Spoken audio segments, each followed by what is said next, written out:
Bismillahirrahmanirrahim.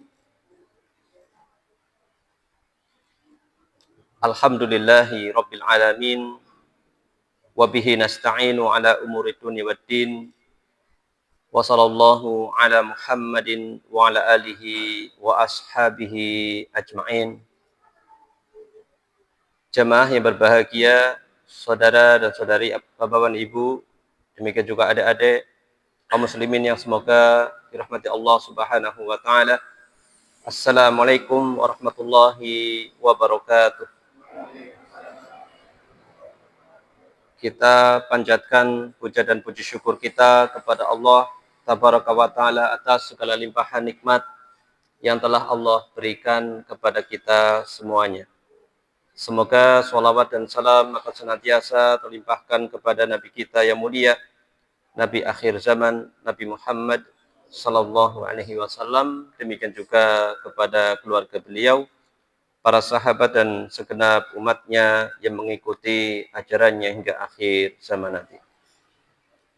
Jamaah yang berbahagia, bapak dan ibu, saudara dan saudari, adik-adik kaum muslimin yang semoga dirahmati Allah Subhanahu wa taala.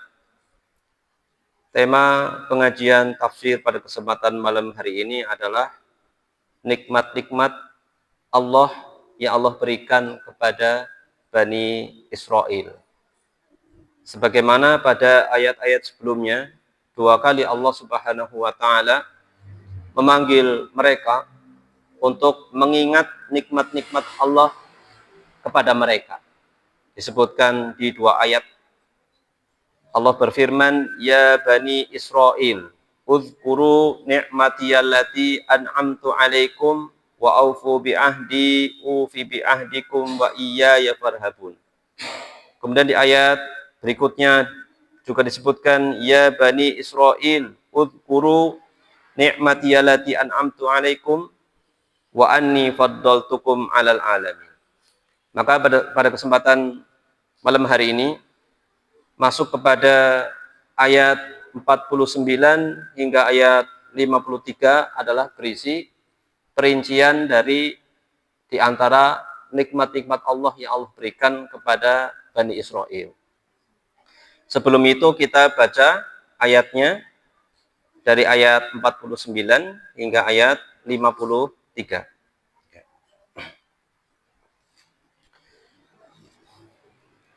A'udzu billahi minasy syaithanir rajim.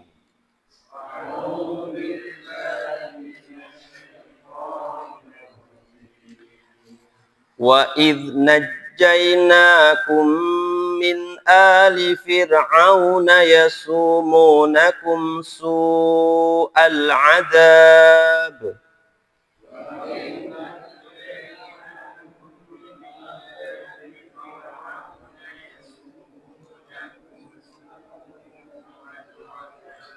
yudabbihuna abna'akum wa yastahyuna nisa'akum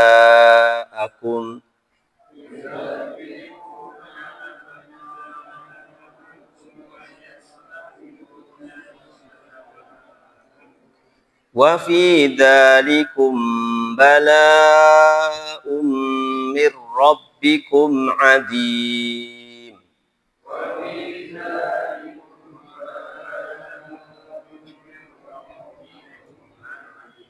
Wa idz faraqna bikumul bahra fa anjaynakum wa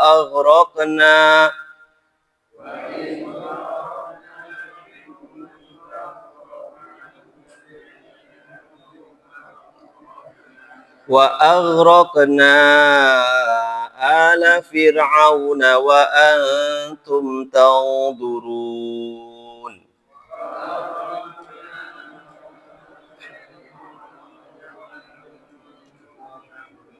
Wa idz wa'adna Musa 40 lailatan thumma attakhadtumul 'ijla min ba'dihi wa antum zalimun.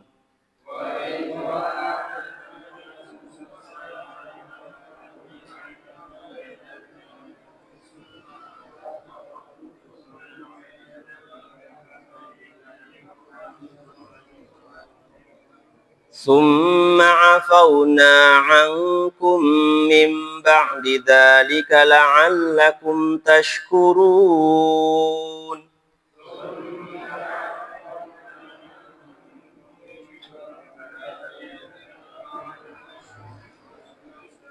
وَإِذْ آتَيْنَا مُوسَى الْكِتَابَ وَالْفُرْقَانَ لَعَلَّكُمْ تَهْتَدُونَ.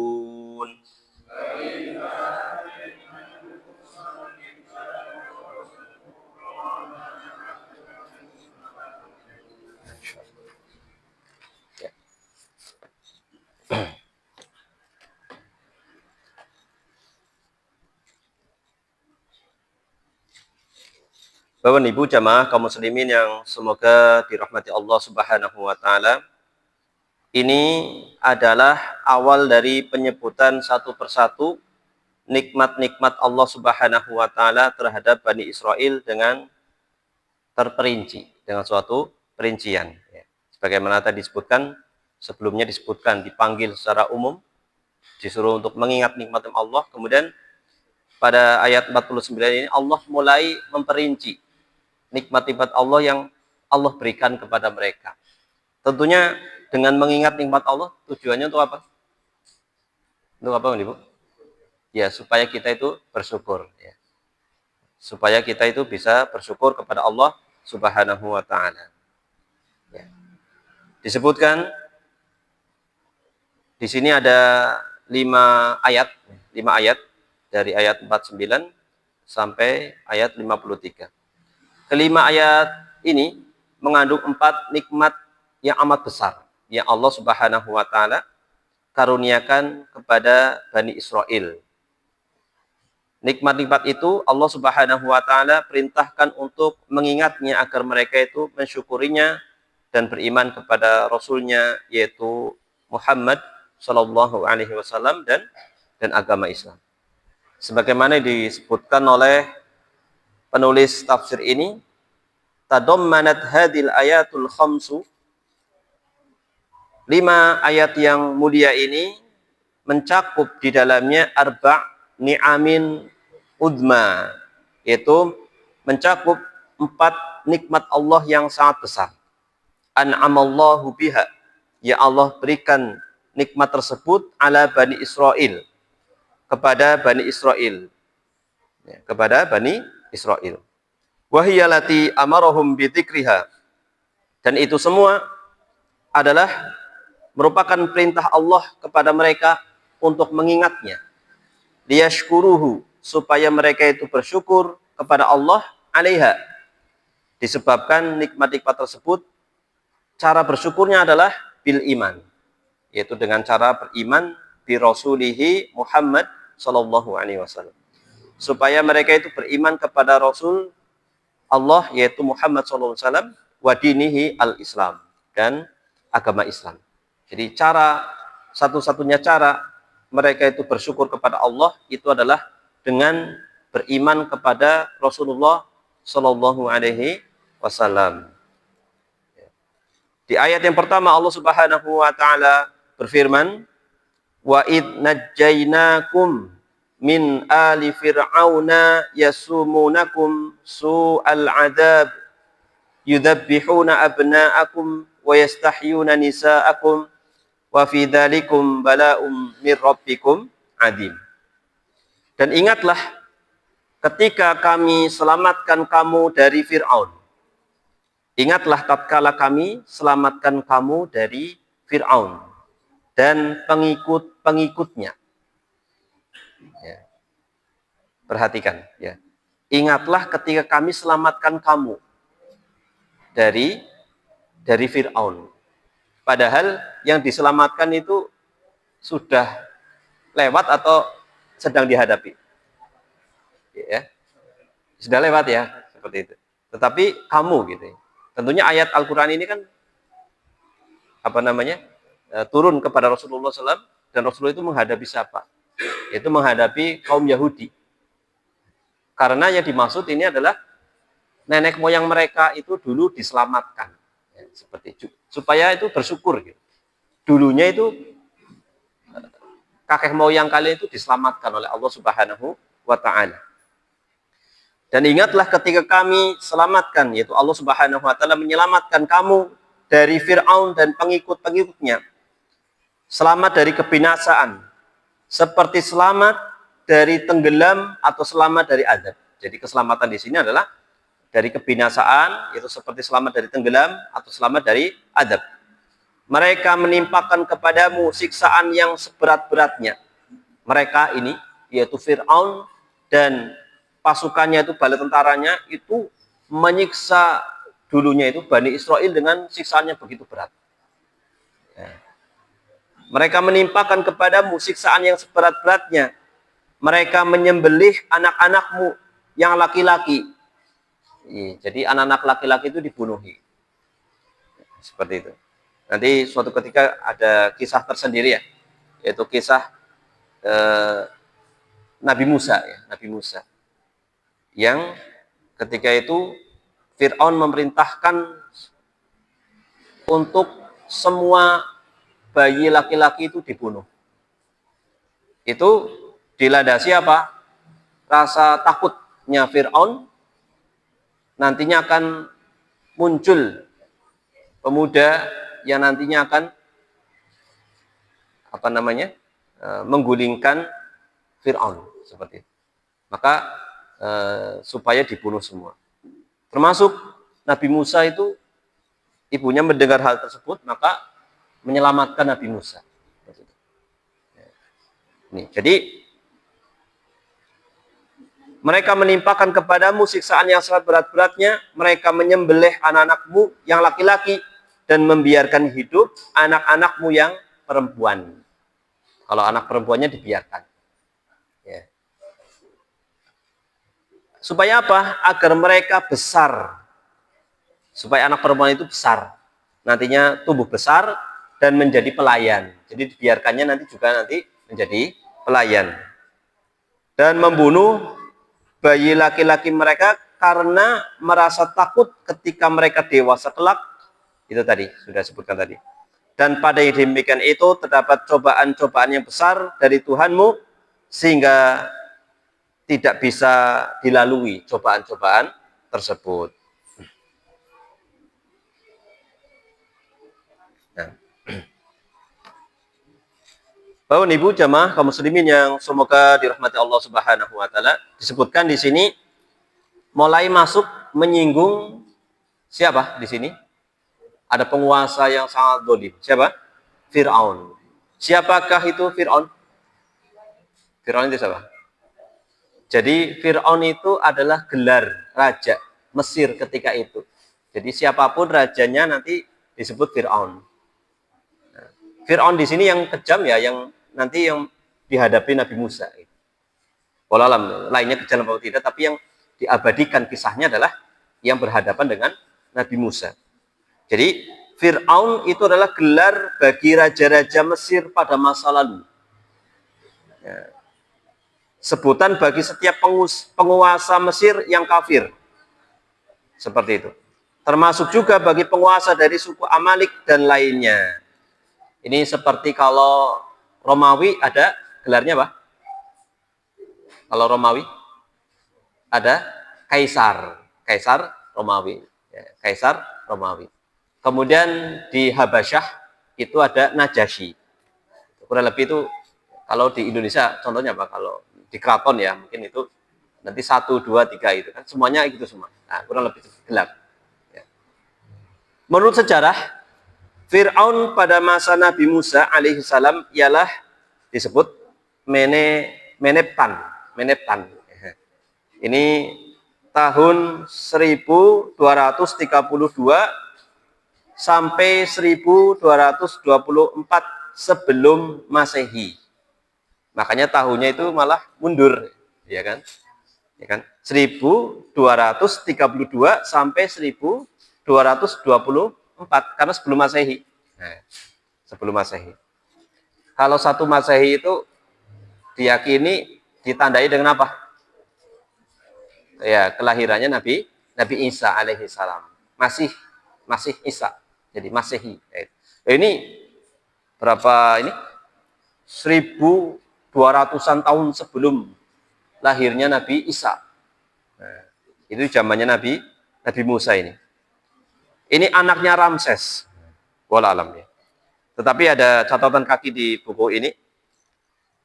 Fir'aun di sini disebutkan ada namanya adalah Al-Walid ibn Mus'ab ibn Royan. Wala alam ya. Ini. Tapi ini versi yang lain Meneptan. Ya intinya Fir'aun lah itu ya. Ya seperti itu ya. Kita juga tidak tanya dulu Fir'aun itu namanya siapa itu. Ya seperti itu. Tapi ini hanya sekedar papasan saja. Juga simpang siur ya, karena ahli sejarah tentunya ya bisa dibayangkan sebelum Masehi ya. Lawang yang setelah Masehi aja belum tentu valid ya, apalagi sebelum Masehi gitu. Nah, ini. Di ayat ini dan setelahnya menyebutkan nikmat Allah yang diberikan kepada Bani Israel. Pertama, fanikmatun ula. Nikmat yang pertama kata penulis, inja'uhum min Fir'aun. Yaitu apa? Allah Subhanahu wa taala menyelamatkan mereka, yaitu Bani Israel min Fir'aun, dari kejahatan Fir'aun. Wa alihi aslinya secara bahasa itu maknanya keluarga, tapi maksudnya apa? Tentaranya atau bala tentaranya, pasukannya. Ya, seperti itu. Jadi Allah menyelamatkan mereka dari Fir'aun dan bala tentaranya. Bitakhlisihim min hukmihim adz-dzalim. Mereka bisa lepas dari hukum yang dolim dari Fir'aun ini, serta berbagai macam bentuk siksaan, Wa makanu yasbunahu alaihim min alwani yasubbunahu alaihim min alwanil adab. Ya. Jadi mereka bisa lepas dari hukum yang dolim dari Fir'aun serta berbagai macam bentuk sisaan. Di antaranya wa min dzalika, di antaranya adalah dzabhud dzukuri min auladihim. Yaitu apa? Dibunuhnya anak-anak laki-laki mereka. Dzabhi disembelih. Caranya itu disembelih, Masya Allah. Begitu kejamnya ya. Maka sebagaimana manusia yang paling baik itu disebutkan di dalam Al-Quran, maka manusia yang sangat dolim seperti ini juga disebutkan di dalam Al-Quran sebagai ibrah, seperti itu diabadikan kisahnya, yaitu dabhu ad-dukur min auladihim wa tarkul banat. Anak-anak laki mereka disembelih, dibunuh dengan cara disembelih, kemudian anak-anak perempuan mereka dibiarkan hidup ya. Yaitu supaya tumbuh besar dan nantinya dijadikan pelayan di rumah-rumah mereka sebagai budak. Nah, seperti itu.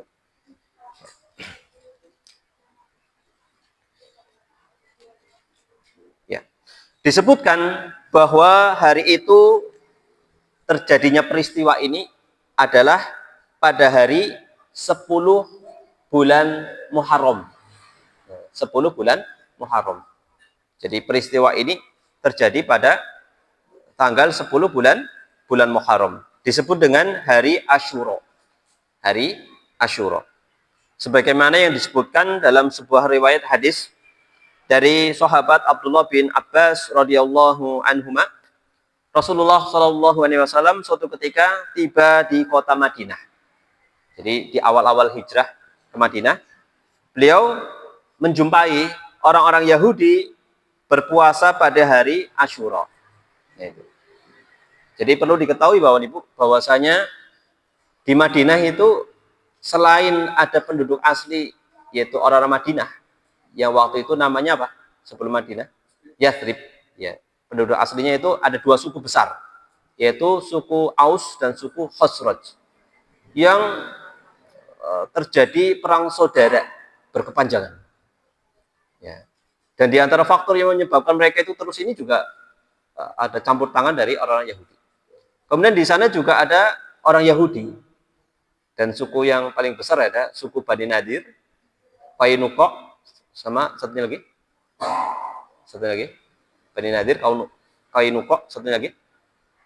Astagfirullahaladzim, lupa ya. Astagfirullah, itu. Jadi ada 3 ya. Jadi, seperti itu. Jadi ada beberapa suku orang Yahudi yang besar seperti itu. Nah ini, mengapa kok orang Yahudi bisa ada di Madinah? Mengapa? Kira-kira pertanyaannya. Mengapa bisa sampai di Madinah dan menetap di sana? Disebutkan bahwasanya orang-orang Nasoro itu sangat dendam terhadap kaum Yahudi. Karena waktu itu mereka menganggap yang membunuh Nabi Isa ya orang-orang Yahudi. Dan memang betul, secara sejarah memang orang Yahudi lah yang membunuh Nabi Isa. Seperti itu.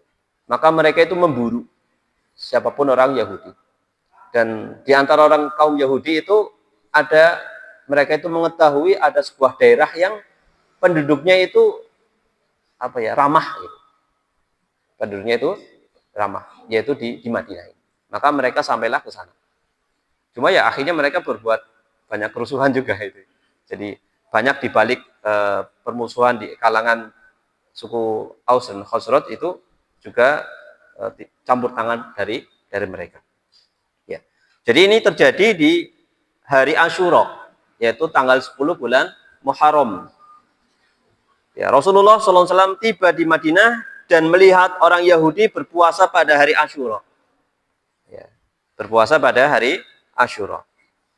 Rasulullah SAW bertanya, hari apa ini? Sehingga kalian berpuasa.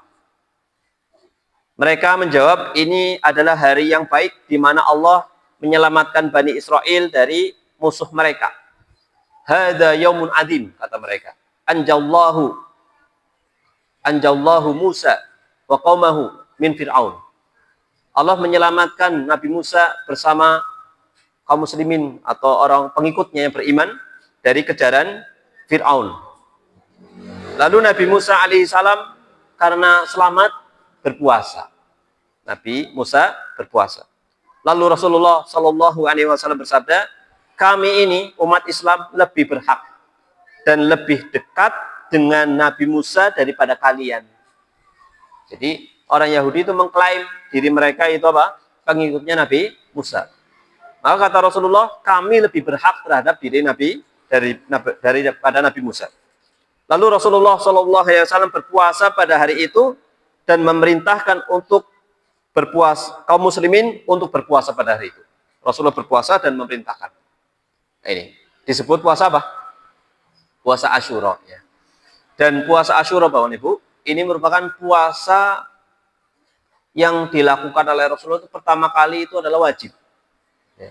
Hukum puasa wajib yang pertama kali dalam Islam adalah puasa Asyura. Sebelum diwajibkannya puasa Ramadan. Sebelum diwajibkannya puasa bulan Ramadan. Jadi pertama itu wajib bagi Rasulullah. Setelah itu Rasulullah memerintahkan umatnya dan hukumnya itu setelah diwajibkannya puasa Ramadan menjadi sunnah. Jadi di tanggal 10 bulan Muharram. 10 bulan Muharram. Rasulullah suatu ketika mengatakan, jikalau tahun depan saya masih hidup, nih saya akan berpuasa juga di tanggal 9-nya untuk menyelisihi perbuatan orang-orang Yahudi. Ya. Rasulullah pernah ditanya tentang keutamaan puasa Asyura ini, beliau menjawab, menghapuskan dosa kecil yang terjadi 1 tahun yang lalu. Ini. Ya, seperti itu. Jadi di antara puasa sunnah adalah puasa Asyura. Hadis ini diriwayatkan oleh Imam Al-Bukhari. Bapak dan Ibu jamaah kaum muslimin yang semoga dirahmati Allah Subhanahu wa taala, ayat yang mulia ini memberikan kepada kita pelajaran, yaitu dzikrun ni'ami yahmilu ala syukriha. Menyebutkan nikmat-nikmat itu menghantarkan seseorang itu bisa bersyukur atas nikmat tersebut. Wa syukru huwal ghayatu min dzikrin ni'am, min dzikrin nikmah. Dan rasa syukur seorang hamba ini merupakan tujuan utama atau puncak dari tujuan mengapa disebutkannya nikmat-nikmat. Jadi kenikmatan itu disebut dalam rangka supaya manusia itu bisa bersyukur kepada Allah Subhanahu wa ta'ala. Kemudian Allah Subhanahu wa ta'ala berfirman, wa idh faraqna bikumul bahra fa anjaynakum wa aghraqna ala fir'auna wa antum tanzurun. Dan ingatlah ketika kami belah laut untukmu, lalu kami selamatkan kamu, dan kami tenggelamkan Fir'aun dan pengikut-pengikutnya, sedang kamu sendiri menyaksikan. Ya. Jadi tatkala Fir'aun itu ditenggelamkan, ketika itu Nabi Musa dan pengikutnya itu melihat bagaimana proses tenggelamnya Fir'aun dan pasukannya. Nah, kira-kira mengapa ini? Supaya apa ini kira-kira? Supaya apa ini? Nah, di antara hikmahnya, supaya menjadikan mereka itu merasakan lega. Sudah disiksa, terusan yang menyiksa binasa, kira-kira puas banget ya. Ya kan? Seperti itu kan. Biar lega, dan ini menjadikan kehinaan bagi musuh mereka. Jadi supaya jadi kehinaan bagi Fir'aun dan pasukannya. Karena mereka begitu kejam seperti itu. Ya.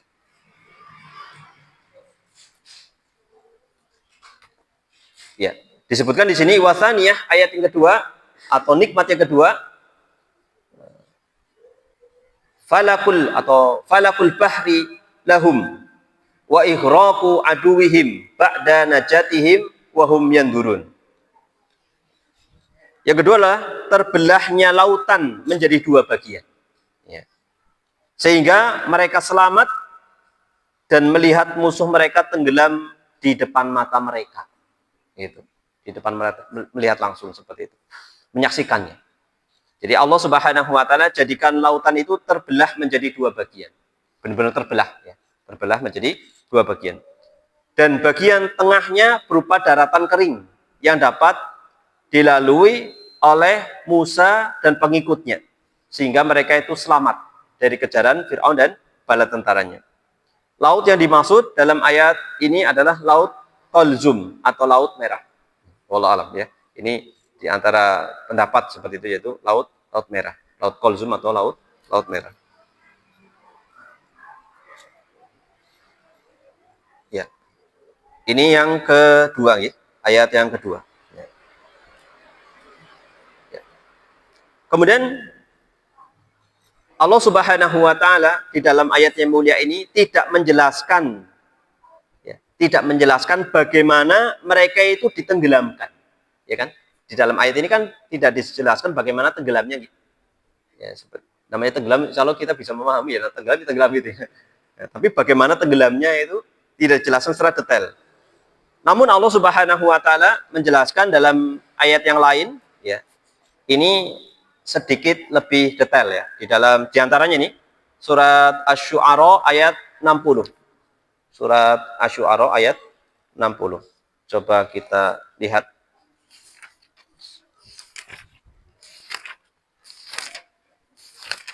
Ya.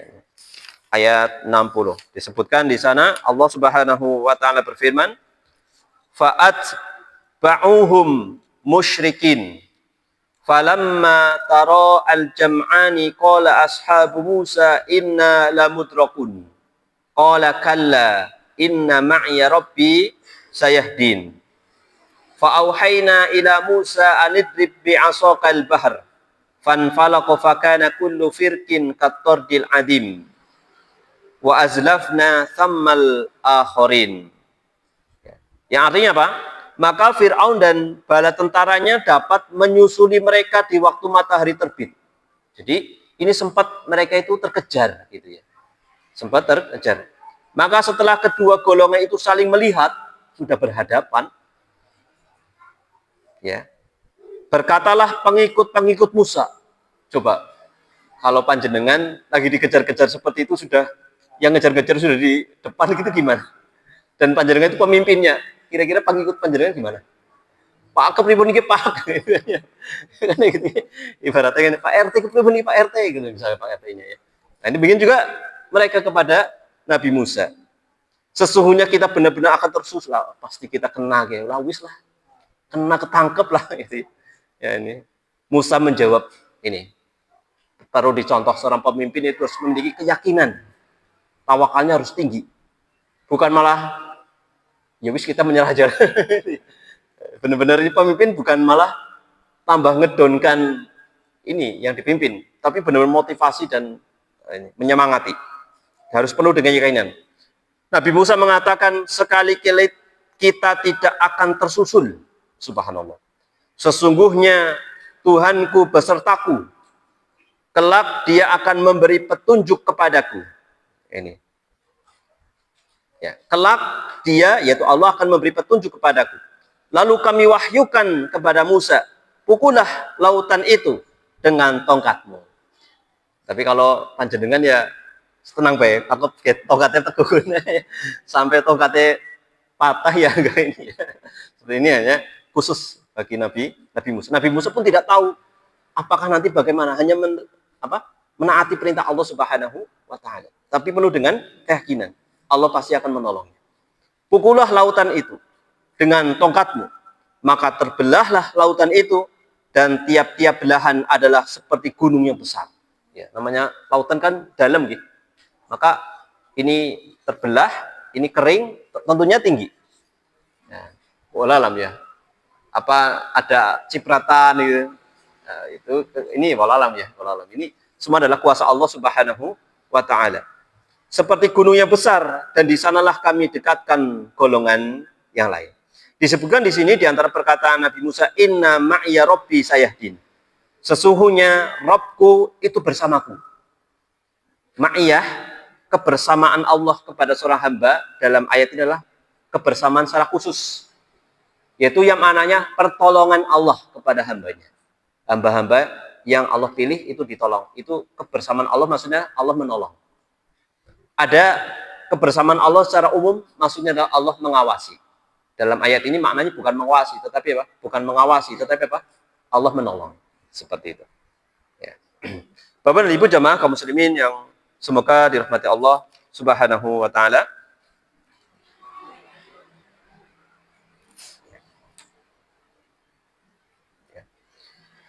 Ya. Tatkala suatu kezoliman itu sampai kepada puncaknya, itu sebagai tanda akan berakhirnya kekuasaan tersebut.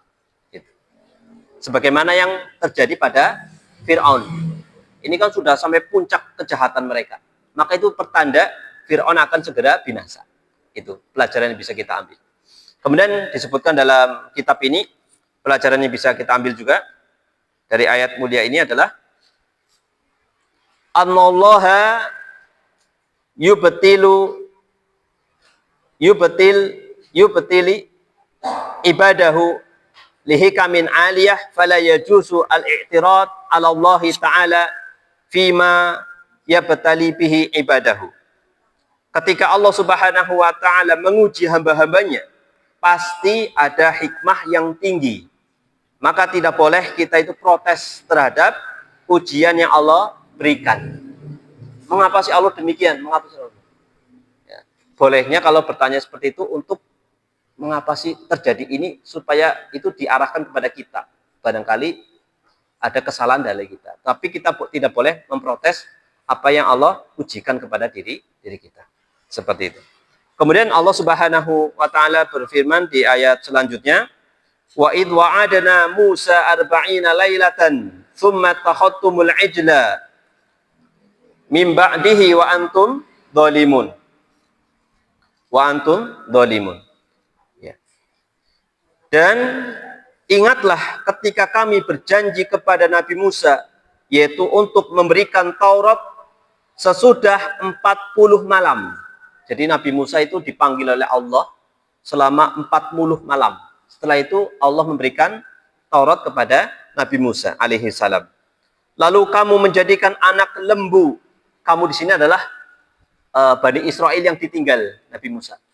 Nah, jadi Nabi Musa pemimpin, kemudian beliau 40 malam meninggalkan mereka. Ternyata terjadi penyimpangan pada diri mereka, yaitu mereka menjadikan apa? Anak lembu sesembahan sepeninggalnya. Al-ijli itu adalah patung anak sapi. Al-ijli. Ya. Sepeninggalnya Nabi Musa, dan kamu adalah orang-orang yang dolim. Wa thalithah, yang ketiga, afwuhu ta'ala an akbari zilatin zalluha wa jarimatin iktarafuha wa hiya ittikhaduhum ijlan sina'iyan ilahan wa ibadatuhum lahu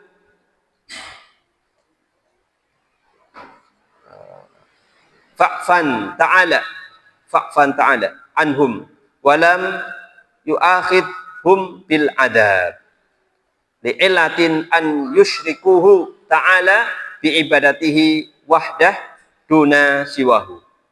Yang ketiga, di antara nikmat yang Allah berikan kepada mereka adalah ampunan yang Allah berikan kepada mereka.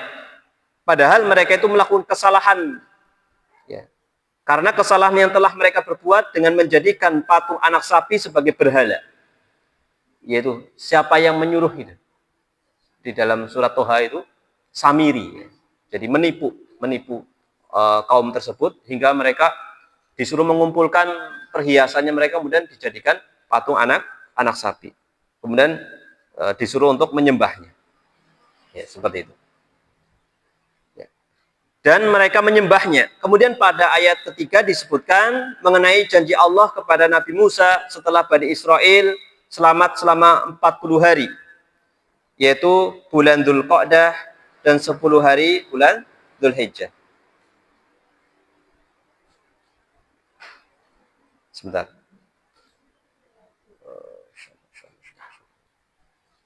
Ada yang terlewat ya.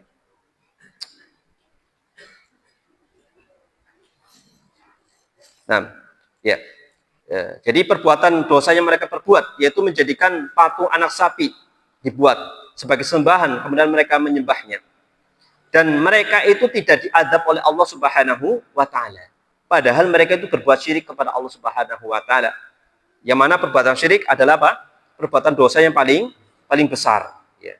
Seperti itu. Wallahu a'lam bishawab. Dan ini terjadi 40 hari ini. Ya. Jadi pada ayat ketiga ini disebutkan Nabi Musa itu meninggalkan Bani Israel selama 40 hari. Yaitu pada bulan Dzulqa'dah. Berarti kan kurang lebih 30 hari. Ditambah 10 hari bulan Dzulhijjah. Ya, seperti itu. Yaitu untuk memberikan Taurat agar dapat digunakan sebagai landasan hukum oleh Bani Israel. Maka ketika Musa pergi, terjadilah kejadian di mana Samiri mengumpulkan seluruh perhiasan wanita Bani Israel dan membuat patung anak sapi, kemudian mengajak mereka untuk menyembahnya. Maka mereka menyembah patung anak sapi itu. Hal ini mengakibatkan turunnya azab. Harusnya. Tetapi Allah Subhanahu wa taala memaafkan mereka agar mereka itu bersyukur sebenarnya. Nah, ini. Ya.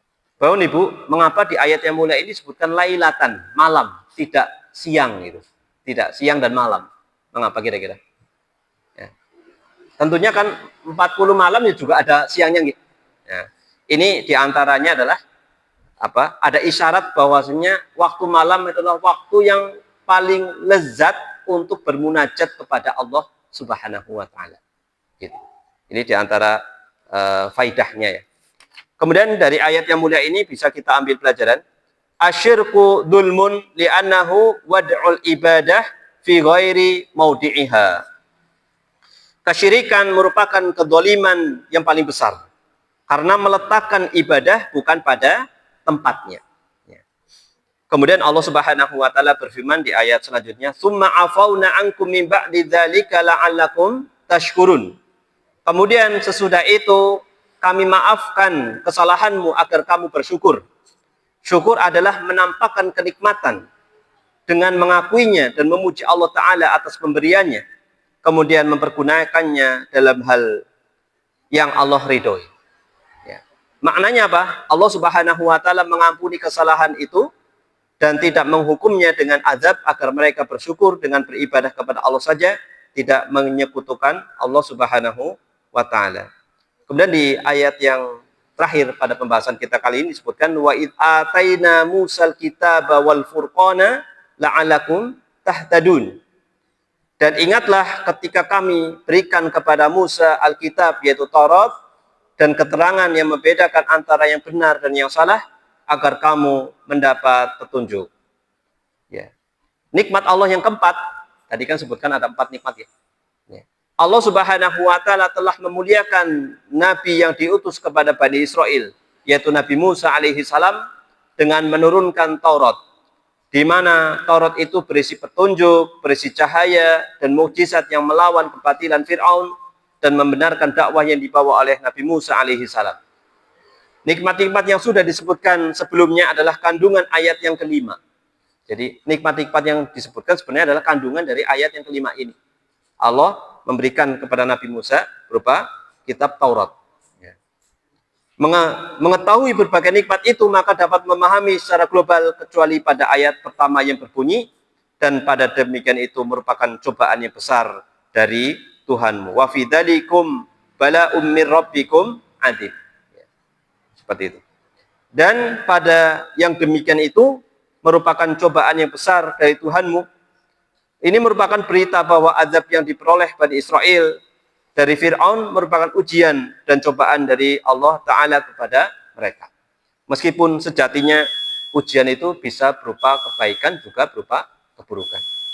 Ya. Kemudian terakhir, ada pelajaran yang bisa kita ambil dari ayat yang terakhir ini, yaitu hikmah dari diutusnya Rasul, serta hikmah diturunkannya kitab adalah sebagai petunjuk bagi manusia untuk mengenal Tuhannya, dan tata cara mendekatkan diri kepadanya untuk beribadah dan menyempurnakan serta membuat bahagia di dunia dan di akhirat. Jadi ini hikmah diutusnya Rasul dan hikmah diturunkannya kitab suci. Ya. Alhamdulillah telah kita sampaikan tafsir singkat dari surat Al-Baqarah ayat 49 hingga ayat 53. Demikian Bapak Ibu yang bisa kami sampaikan, mudah-mudahan bermanfaat untuk kita semua, bisa kita sebagai sarana untuk memahami ayat-ayat Al-Quran. Ya. Semoga menambahkan keimanan pada diri kita. Semoga bermanfaat. Mohon maaf atas segala kekeliruan ataupun kekurangan dan kesalahan. Wabillahi taufiq wal hidayah. Wassallallahu ala Muhammadin wa ala alihi wa ashabihi ajmain. Akhirul kalam. Alhamdulillahirabbil alamin. Wassalamualaikum warahmatullahi wabarakatuh.